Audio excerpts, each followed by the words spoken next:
Барлықтарыңызға қайырлы күн, менің YouTube каналыма қош келдіңіздер. Сіздермен бірге мен Ақнұр. Бүгін осындай өте нәзік, жұмсақ, балды рулет жасайтын боламыз. Яғни медовый рулет деп аталады. Жасалуы өте оңай, өте нәзік, жұмсақ болып шығады.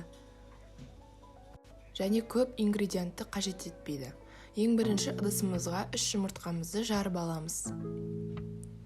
Үстінен 100 грамм қантымызды салып, венчикпен араластырамыз. Бізге тіпті миксерде қажет болмайды. Сосын балымызды қосамыз, яғни мед. Жақсылап араластырамыз. Артынан сұйық май қосамыз. Сосын ұнымызға разрыхительді араластырып, електен өткізіп қосамыз. Менде алдын ала електен өткізілген ұн. Қалған ұнымызды қосып, біркелкі масса болғанға дейін араластырамыз. Осындай қою болып шығады, қаймақтың консистенциясы сияқты. Сосын осылай пергамент қағазына жағып шығамыз. 180 градуста қызып тұрған пеште қызарғанша пісіріп аламыз. Кремін дайындауға кірісеміз. Қаймаққа қант қосып жақсылап араластырамыз, қант ерігенше.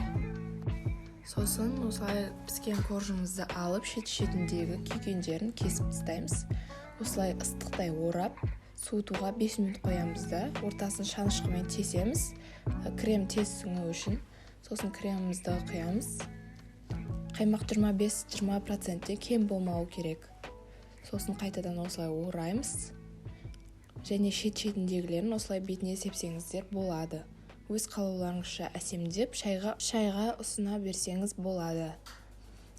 Видеоны соңына дейін қарағаныңыз үшін рахмет.